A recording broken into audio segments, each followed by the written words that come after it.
Ya niki London sampean pahami. Misalnya ngeten nggih. Kula di bojo. Saya secara naluri ekonomi seneng nak aku ya kerja, bojoku ya kerja. Sampean di bojo, sampean secara naluri ekonomi tetap seneng nak lanange ya kerja, wedoke kerja karena secara kalkulasi lebih cepat kaya.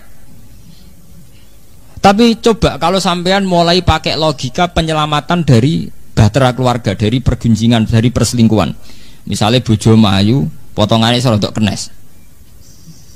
Kowe kan mikir daripada kerja dasar dibedani wong pertama beda tok, sesuai tok dinti. Wes nang ngono tak kekang ra usah kerja. Terus motivasi kamu itu bukan karena otoriter, mentang-mentang wong lanang wong wedok mbok ndem ning omah, tapi krana nolak berzina. Lah kita harus bikin percontohan itu bahwa semua pelarangan kita itu lebih karena melawan perzinahan atau melawan perselingkuhan. Gampangane cara bahasa umum melawan kemafsadatan. Dan itu Islam wis diwelehno pangeran bolak-balik. Banyak orang yang memaksakan sing wedok kerja, TKW ning Arab Saudi sing hamil pirang-pirang, ning Malaysia sing dianiaya pirang-pirang. Itu cara kula alamat ke pangeran bahwa ketika kita memberi hak wanita ternyata tidak lebih baik. Nyatane ning TV-TV berita TKW dilecehkan ning Arab Saudi, ning Malaysia, ning Singapura pirang-pirang. Itu tadi hero Islam kita ini sudah minim sekali. Apa susahnya sih ngakui bahwa Islam itu anti zina? Apa susahnya? Sehingga kita meroteksi seorang istri bukan karena otoriter, tapi karena kita melawan perzinahan atau potensi perzinahan. Misalnya tidak sampai zina, potensinya kita lawan. Tapi ilmu ngeten pun entek nggih. Mergo orang sudah berpikir kapitalis. Iku ngono lanang wedok kerja cepet sugih. Dek lah mengko kowe melok kerja cepet sugih. Lah itu kan terus logikane kapitalis. Tapi tetap cemburu kan repot kan. Ngongkon kerja untuk hasilnya akeh tapi sing lanang tetep cemburu ya akhirnya uring-uringan. Kowe tilpon tipuna SMS mbek sapa, Dek? Sing ngongkon kerja ya sapa? Saiki di relasi SMS-an kowe curiga. Sing ngongkon ya sapa? Lah itu kan dipek menangi dhewe, duwike gelem nampa, curigane jalan terus. Bareng uring-uringan kono relasine akeh, pegat ya pegat to Mas. Wong lanang ora ketok lara. Relasi kadung akeh, luwih prospek. Ya kok sampai nak ndelok tulisan-tulisan versi wong sekuler. Nak darani pondok itu monarki kecil. Berhubung kiai iku ora dadi raja, dia bikin monarki kecil. Di mana monarki kecil itu pesantren. Kiai sebagai raja nyatane santri yo nyucup yo diluk tenan, dikongkon yo nurut. Itu bikin kerajaan-kerajaan kecil. Sehingga dengan image demikian kesane kiai kan otoriter, dipek menangi dhewe. Lho gue jegrang wong liya diluk. Anggap sithik kesel njuk pijet. Ngongkon ngalor ngidul, engko urusan politik ya fatwa sepihak. Loh, ketika dianalisis dengan demikian kiai kan ketok elek itu karena terus ditulis oleh mereka bikin monarki kecil, kerajaan. Ya sampean takokno cah, pemikiran model Cak Yayan nak darani pondok itu sistem monarki kecil. Ora kok pondok itu satu komunitas di mana di situ ada hukum sosial, santri yang kurang mangan mbek kiai yang kurang dipakani santrine. Ora ngono, oleh ngamati gak ngono. Padahal faktanya kan begitu loh. Kiai mbek santri kan wong latihan urip tamak bareng-bareng ngaji ngono tok. Kadang kiai ini radine beras dikei santrine, kadang santrine sing kere isane mangan dikei ya ini. Kadang tepaan wae pilkada atau makmur kan tok. Itu kan sederhana begitu kan. Tapi oleh mereka ditulis kiai itu menerapkan sistem monarki kecil. Di mana seorang kiai jadi raja, santri jadi rakyat. Contohnya macam-macam, delalah ono sing pas. Makanya sistem yang ditiru juga sistem poligami karena raja-raja dulu istrinya juga banyak. Lagi ya banyak. Nah, itu kan wis digaduk-gaduk sebagian gaduk.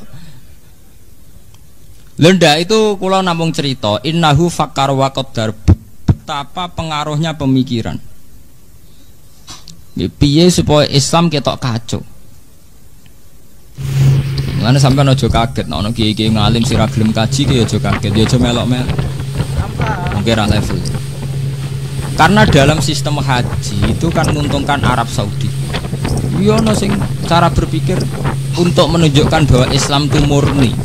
Mengenai Rasulullah piyambak ora tau majibno kaji. Ngger majibno kaji ditambahi manis tatua ilai sabila sing mampu. Mbok sesuk dipahami. Lah kok enak kon kaji di Mekah Muhammad Hadi. Dan itu pernah terjadi. Saat kiblat madhep teng Ka'bah. Niku komentar wong Yahudi ki ngoten. Muhammad itu PP asli Mekah ya, terus kiblat pindah ning Ka'bah. Godene asli Mekah. Sakjane Muhammad tuh ngerti nak kiblat tertua yang Palestina iku mergo bapake wong Palestina Ibrahim. Mestine ya madhep ning Baitus Sokhrah. Ning Palestina lan saya kulo sufa minan nas ma wallahu an qiblati mulati kanu alai. Muhammad tuh piye to kiblat to. Digawe dolanan. Go Kanjeng Nabi nate 16 wulan madhep teng Baitul Maqdis. Go kiblat kuat. Suwe-suwe be Allah kan madhep teng Ka'bah. Malah perkara kan. Mergo jare wong kafir Madinah terus penak Muhammad iki pepet disone terus dinggo kiblat. Mergo Nabi kelahiran Mekah. Iki jenenge innahu fakkara napa? Mulane kula niku tambah iman mbek pangeran. Umpama kula ning donya ditakdirno iman mbek Quran niku kula mati mun wani. Pun niku mergi ketok nak Quran sing bener. Itu tadi yuriduna ayutfi'u nurallahi bi afahim. Pada akhirnya lawan-lawan Islam mateni Islam lewat silat lidah, lewat silat mulut. Bi afahim dengan pinter-pinteran silat lidah. Lah kok mboten sepundi? Peristiwa nasah mansuh. Nggih. Hukum sing dirubah iku nak cara tiang-tiang Islam sing saleh. Nak rifin nasah mansuh itu satu perubahan hukum yang bersifat kondisional li maslahatil ummah. Bahwa nasah mansuh merubah hukum sing krana maslahate. Tapi wong Yahudi enak oleh provokasi. Delok le Nabi Mubelin. Wingi muni halal, sing muni haram. Bar muni haram muni. Nah, macam nasah mansuh kan merubah hukum. Merubah hukum terserah sing komentari itu. Dianggap realistis yo kena. Mergo rubah yang karena kondisio. Nah, diarani pelin-pelan yo kan kena. Nyatane ora konsisten. Isik PKB saiki PKNU jenenge ora konsisten. Tapi karena jari sing seneng kan, iku jenenge kiai realistis, sadar kondisi yang berbeda yang mengambil sikap yang berbeda. Nah, tapi jari sing gedeng kan jenenge pelin. Padahal cara kula nasah mansuh itu fenomena biasa. Lho nggih to nggih, misale sampean ning desa urung terpelajar, roh prawan angon iso seneng. Tapi kue dengan sendirinya kuliah, roh bocah wayu-ayu ning kota kaosan ketat. Roh cah iku seneng jagat. Wes langsung kok tinggal loh dengan sendiri nih. Artinya tingkat pengetahuan itu juga punya perubahan gitu. Sampean zaman ning desa urung terpelajar, roh ketemu yo enak weteng gak loro. Roh sambel yo enak weteng melaro. Tapi ketika sampean kuliah, nak KFC juga doyan. Sambel yo terus weteng loro. Senengem ya cewek-cewek sing model, sing gaul. Roh bocah tanggamu sing dhisik mbok senengi saiki matun, ora seneng blas. Lagi dadi kiai yo ngono. Kowe zaman kere untuk bojo iku syukure ra karuan. Bareng ke dadi kiai DPR RI. Roh bojomu kok ora pantes kabeh.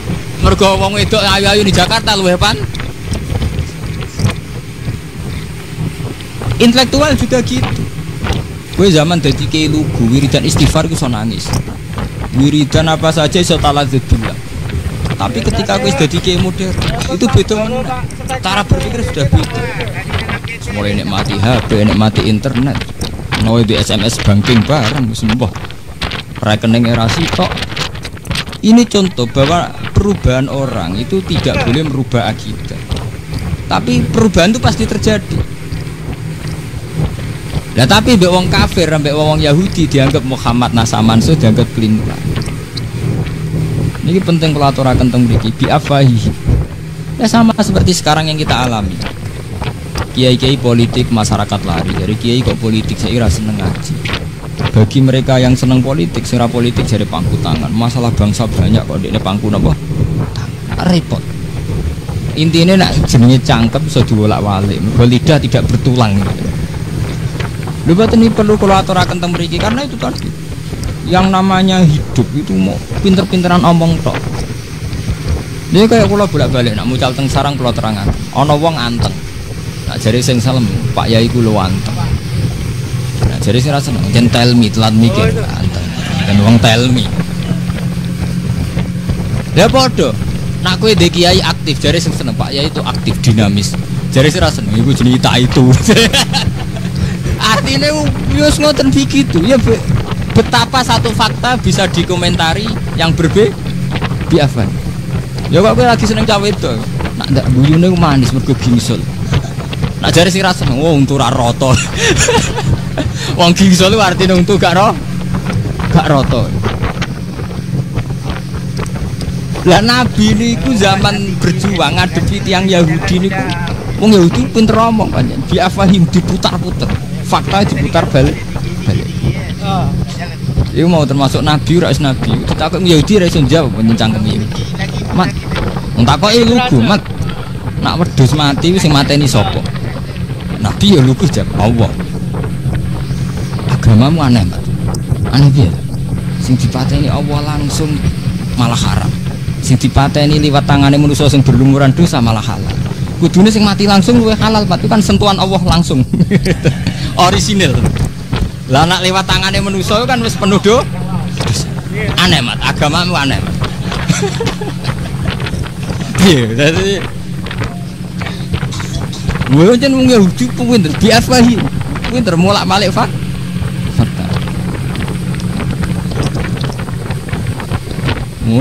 Pemene sing perkarane sing sensitif malah pinter meneh kok menyangkut kiblat. Nabi nate salat madhep Baitul Maqdis pindah ning Ka'bah. Lah Nabi madhep ning Ka'bah ya lucu pas ning Madinah. Ning perantau delok le Muhammad. Ndekne kangen-kangene dhewe desane kok terus digo urusan agama.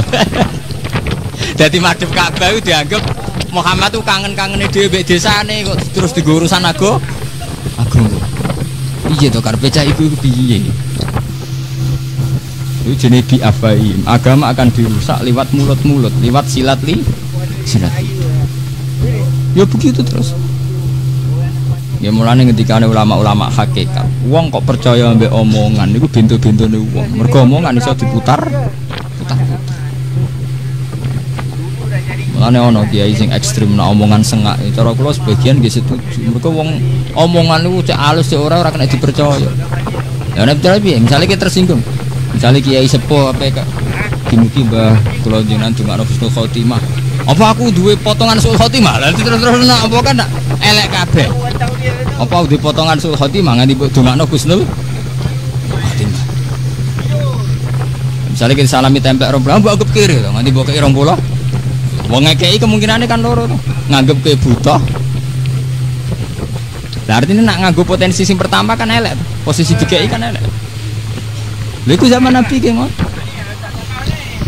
Sebab niku Quran bolak-balik cerita bahwa Islam yang membunuh Islam itu bukan perang senjata tapi bi'afwah.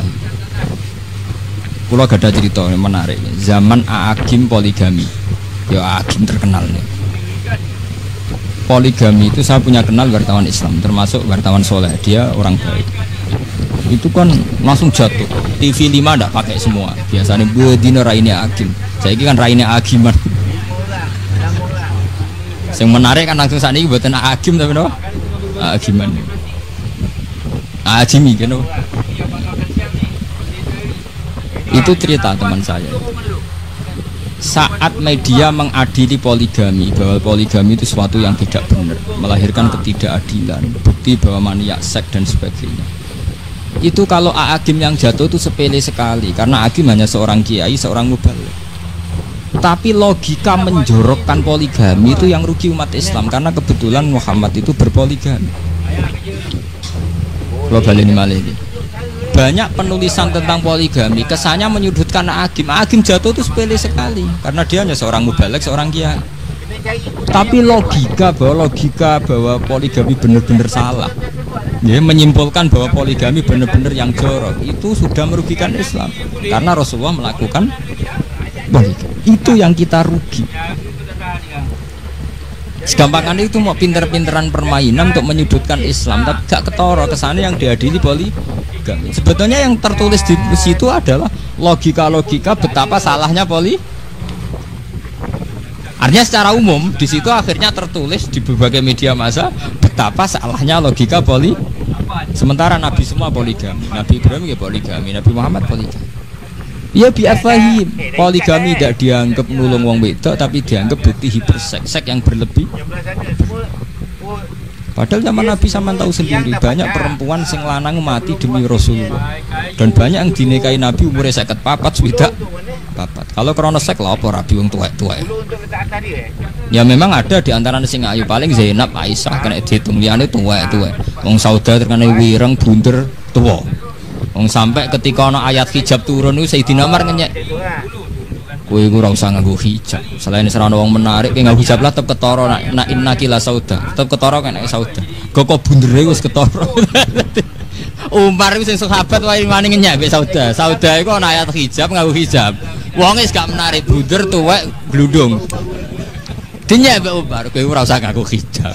Kowe nganggo hijab lah tetep konangan nak kowe Sauda. Mergo postur tubuh. Lah umpama Nabi poligami krana sek lha apa poligami Sauda bareng. Lah anak Hakim mak bener, iku mantan Pragawati jeneng ayu, iku normal niku cek bener banget.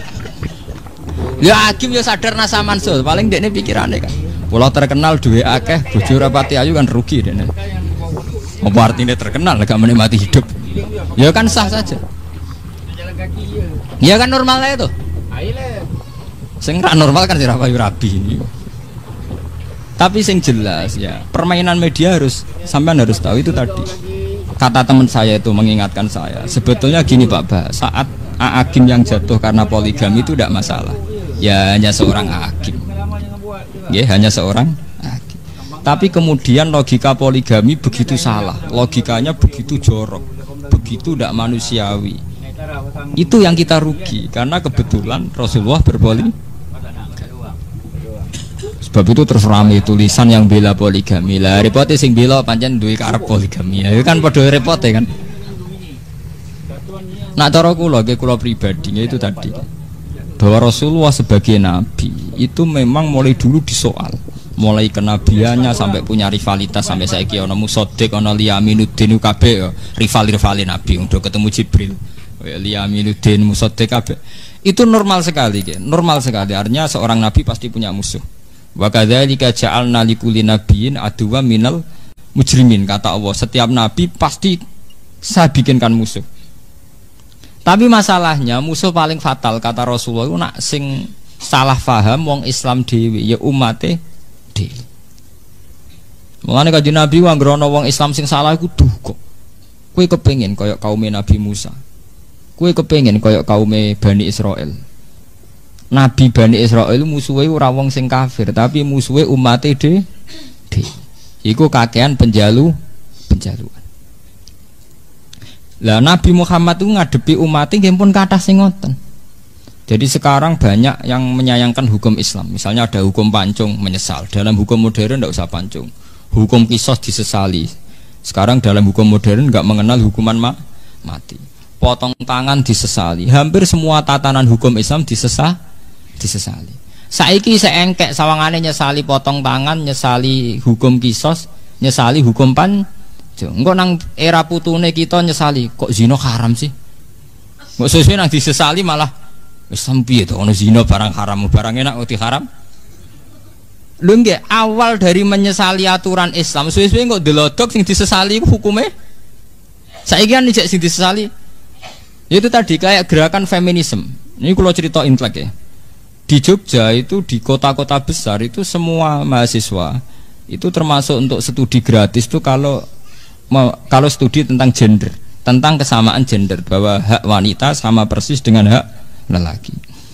Karena kebetulan lagi Islam memposisikan lelaki 1 derajat di atas perempuan. Sekarang hak gender kuat. Kula jek eling cilik kula iku lurah wedok iku kiai protes kabeh. Saiki meneh dek lurah, cek bupati, cek presiden ora ana kiai pro.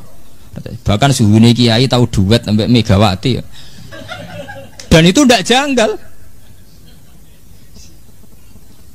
Padahal sampean eling to, gek cilik sampean eling to. Ini takono Mbah Sakur sing sebut. Riyen lurah wedok kiai setuju mboten, Mbah? Mboten. Sakniki mulai bupati sampai presiden sampai karena apa? Isu yang digulirkan mereka kesamaan gender, gerakan feminisme itu kuat sekali. Kuat sekali gerakan yang mensejajarkan wanita dengan lelaki. Kuat sekali. Sehingga umat Islam sudah teracuni pikirannya, tidak masalah presiden lelaki atau perempuan, tidak masalah. Bupati lelaki atau perempuan, tidak masalah. Lah suwe-suwe ya nuntut, kalau lelaki boleh poligami kenapa perempuan ndak? Saiki pertanyaan ini seminar-seminar. Yang butuh variasi seks kan tidak hanya lelaki, perempuan juga bu. Terus-terusnya dulu atau kabeh kan? Suwe-suwe sedang dikaji kemungkinan istri atau nopo perempuan punya hak talak. Hak talak kok lelaki tok, gak adil. Nak sing lanang ra karep iso megat, nak sing wedok ra doyan sing lanang kok ora iso megat. Mulane kula pribadi, kula nak sering tahajud mbek pangeran. Sing marai kekacauan ini termasuk para kiai, kita sendiri. Yaitu tidak bikin percontohan Islam yang baik. Kita hanya berpegang sama hukum fikih. Kula wani sowan pangeran ketemu ngeten wani. Saya bersumpah berani ketemu Tuhan begini saya berani. Artinya ngeten lho nggih. Cara hukum fikih, rungokno niki. Cara hukum fikih, hak talak memang hanya pada suami. Ar-rijalu qawwamun 'alan nisa. Hak talak juga diberikan hanya pada suami. Tapi kita ini masalah protes. Kalau tak cerita, ini cerita ilmu intelek ya, cerita ilmiah. Awal daripada tolak, piye wae iku ada ketidakpuasan baik suami pada istri atau istri pada suami. Sehingga andekan keluarga itu mawaddah warahmah itu tidak terjadi tolak. Sebab itu Nabi ngendikan abghadul halal ilallah at-tolak. Tolak itu halal tapi abghadul sesuatu yang sangat dibenci Allah adalah tolak. Jadi halal tapi dibenci Allah. Karena tolak itu masalah sensitif. Nah, sampai naruh rasanya di anak wedok sing lanang gak kebenaran. Kira bingung. Ndak hanya orang sekuler. Kiai-kiai lan ada anak wedok sing lanang gak kebenaran ya bingung. Wong sing anak ra iso megat. Nuruti tetep bojone lara kah? Yang menyesali ini tidak hanya wong Jawa, wong Islam lah nak tepaan be kasus ya menyesali. Saya berkali-kali bilang di seminar, tidak hanya kamu yang protes itu. Andaikan saya punya anak putri dan dikawin sama orang yang tidak kebenaran, saya juga akan ingin talak. Cuma saya tidak akan mengatakan bahwa Islam tidak adil.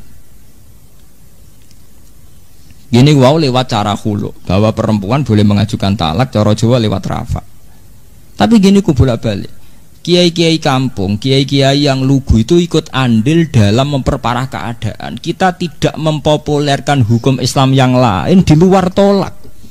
Sebetulnya harus kita populerkan bahwa dalam Islam tidak hanya tolak, ada khulu, ada fidah, ada rafa. Cara Jawa apa? Andekan hukum tolak sepopuler hukum khulu, juga sepopuler hukum rafa, mungkin mereka tidak janggal. Karena kelihatan kalau perempuan juga punya hak. Wes gitu kita tidak bikin percontohan yang baik. Misalnya begini, yang namanya poligami di dunia kiai pun rata-rata faktor nafsu. Ya artinya bojone elek rabi wong ayu, bojone ngecewakno rabi sing luwih menah.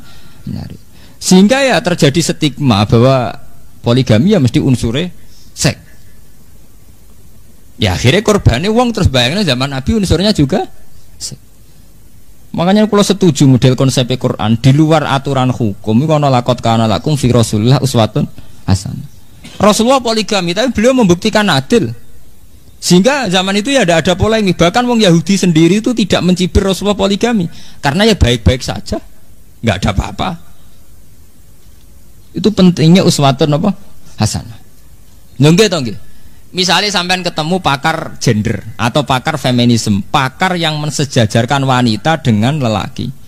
Wong iku mbok rabi, pakarilah lho mbok rabi. Bareng mbok rabi bahagia. Apa deh? Lha iku pentingnya fi Rasulillah uswatun. Orang yang protes aturan itu ternyata dia bahagia di bawah naungan kue. Apa deh? Mas nak cara aku, wong wedok di hak tolak. Iya di hak tolak. Tapi dia ini bahagia, haknya ora dinggo tetep. Wong dia baik-baik saja. Ini pentingnya uswatun hasanah, bahwa di luar aturan hukum kita ini harus punya perilaku yang sehat. Karena dengan perilaku yang sehat ini Islam terselamatkan. Kalau kita hanya main hukum, misalnya wong lanang penggaweane megat, wong lanang duwe hak otoritas ning gone perempuan, ya ndak ada selesainya. Gak buatin paradoks semudi. Ketika hak nafkah itu diberikan sama suami, akhirnya sing lanang ra kodak nafkah, sing wedok dadi TKW. Kerja ning Arab Saudi, ana sing mulai hamil macam-macam. Kerja ning Malaysia untuk aniaya majikan dan sebagainya. Yang salah siapa? Tokoh feminin gak siap menjawab itu. Katanya itu kecelakaan sosial. Padahal masyarakat kita ini sudah siap melihat perempuan yang kerja. Tapi ketika diperkosa ngalami ngono mereka tidak siap. Mulane sebetulnya kita kula sak jenengan senten sing ngaji kula kudu wani bersumpah demi Islam kita menjelaskan sesuai akidah Islam. Misalnya begini kula terangkan misal. Islam itu anti perzinahan, anti pemerkosaan, sehingga perempuan yang kerja di luar atau yang berpotensi diperkosa atau dilecehkan seksual itu diharamkan. Sebetulnya pengharaman ini dimulai dari karena Islam anti zina, anti perkosaan. Sebab itu semua potensi yang mengarah ke sana kita tuh tutup. Tapi kita ini kan kita juga bikin percontohan yang jelek, ngiranya bahwa lelaki menguasai perempuan, bukan anti perzinaannya itu. Ya ini London sampean pahami. Misalnya ngeten nggih. Kula di bojo. Saya secara naluri ekonomi seneng nak aku ya kerja, bojoku ya kerja. Sampean di bojo, sampean secara naluri ekonomi tetap seneng nak lanange ya kerja, wedoke kerja karena secara kalkulasi lebih cepat kaya. Tapi coba kalau sampean mulai pakai logika penyelamatan dari bahtera keluarga, dari pergunjingan, dari perselingkuhan. Misalnya bojo mayu, potongannya serodok kenes. Kowe kan mikir daripada kerja dasar dibedani wong pertama beda tok, sesuai tok dinti. Wes nang ngono tak kekang ora usah kerja. Terus motivasi kamu itu bukan karena otoriter, mentang-mentang wong lanang wong wedok mbok ndem ning omah, tapi krana nolak berzina. Lah kita harus bikin percontohan itu bahwa semua pelarangan kita itu lebih karena melawan perzinahan atau melawan perselingkuhan. Gampangane cara bahasa umum melawan kemafsadatan. Dan itu Islam wis diwelehno pangeran bolak-balik. Banyak orang yang memaksakan sing wedok kerja, TKW ning Arab Saudi sing hamil pirang-pirang, ning Malaysia sing dianiaya pirang-pirang. Itu cara kula alamat ke pangeran bahwa ketika kita memberi hak wanita ternyata tidak lebih baik. Nyatane ning TV-TV berita TKW dilecehkan ning Arab Saudi, ning Malaysia, ning Singapura pirang-pirang. Itu tadi hero Islam kita ini sudah minim sekali. Apa susahnya sih ngakui bahwa Islam itu anti zina? Apa susahnya? Sehingga kita meroteksi seorang istri bukan karena otoriter, tapi karena kita melawan perzinahan atau potensi perzinahan. Misalnya tidak sampai zina, potensinya kita lawan. Tapi ilmu ngeten pun entek nggih, mergo orang sudah berpikir kapitalis. Iku ngono lanang wedok kerja cepet sugih. Dek lah muga kowe melok kerja cepet sugih. Lah itu kan terus logikane kapitalis. Tapi tetap cemburuan repot kan. Ngongkon kerja untuk hasilnya akeh tapi sing lanang tetep cemburu ya akhirnya uring-uringan. Kowe tilpon-tilpon SMS mbek sapa, Dek? Sing ngongkon kerja ya sapa? Saiki di relasi SMS-an kowe curiga. Sing ngongkon ya sapa? Lah itu kan dipek menangi dhewe, duwike gelem nampa, curigane jalan terus. Bareng uring-uringan kono relasine akeh, pegat to Mas. Wong lanang ora ketok lara. Relasi kadung akeh, luwih prospek. Misalnya kanca dagange maco kowe mau klunak-klunuk, lho mboten iki perlu kula terangaken mriki bahwa Islam itu dirusak bi afwahi. Itu tadi. Para gerakan feminisme itu melihat Islam itu agama yang otoriter, di mana memperlakukan wanita kayak budak, memperlakukan wanita tidak punya hak-haknya. Ironisnya umat Islam sendiri menterkenalkan tolak itu jauh di atas terkenalnya khulu dan rafa. Sehingga kesannya dalam Islam itu hanya ada nikah dan tolak, dan itu semua pada suami atau kaum lelaki. Lho gitu, pancen ngumuri tenan gitu. Mulane kula setuju konsep Kanjeng Nabi. Kanjeng Nabi nak ngendikan wong sing nutupi ilmu iku sok ben uljima bil jamin minan nar, sok ben dibuwondo ning neraka. Engko termasuk awale Islam citrane elek mergo sebagian ilmu Islam ditutupi. Wong lanang kiai rata-rata lanang tuh kan gak siap dek nerangno. Wong lanang duwe hak tolak telu. Tapi wong wedok duwe hak khulu. Nerangno seimbang ngono terus. Kowe kecewa mbek bojo iso megat, bojomu kecewa mbek kowe iso khuluk. Bulan-baleni sesuai khuluk seterkenal loh. Tolak. Tapi kan ora siap nerangno. Waduh. Engko kono kecewa sithik-sithik kecewa rapak lara aku. Jadi ya bolak-balik ya di kepentingan. Dene nerangno ora pati nerangno khuluk iki di kepentingan.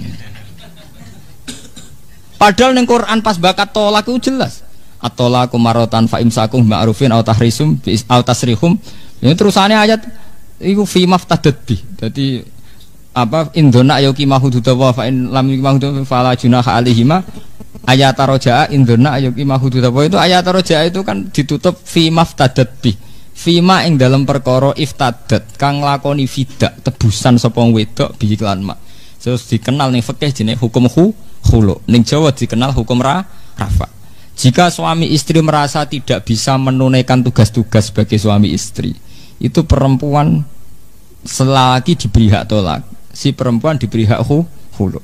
Ya karek peminate sapa pertama sing duwe inisiatif megat.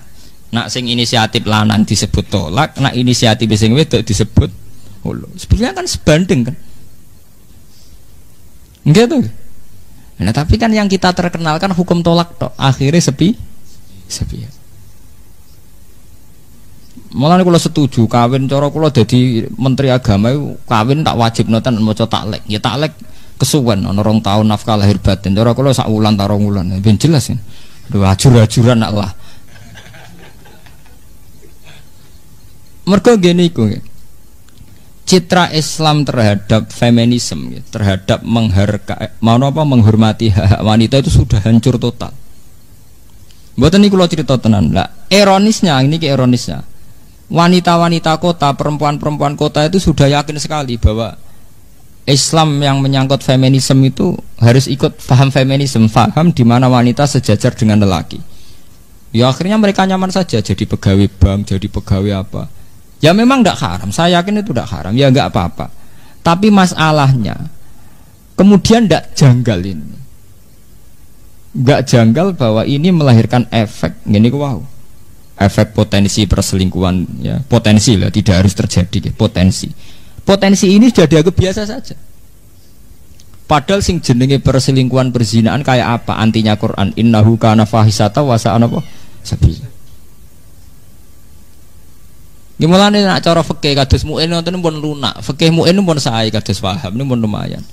Perempuan itu tidak wajib haji kecuali ada mahramnya, atau tidak disertai mahram tapi ma'anis watin kasiroh sikotin bareng sekelompok pasukan wanita.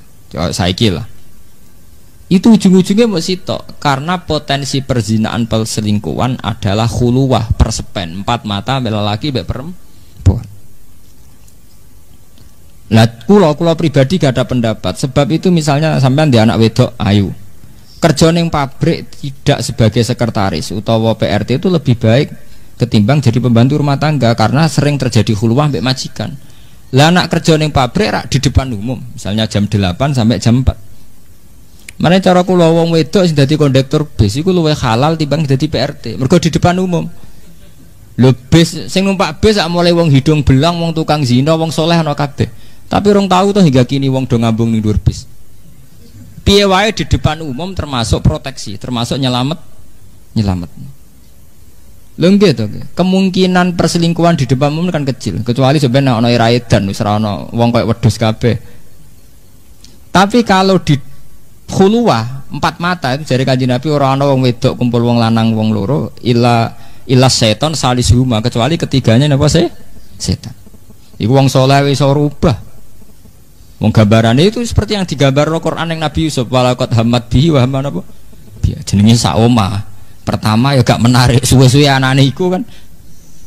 Sampai istilah walaqad hammat bihi ya mergo sak omah.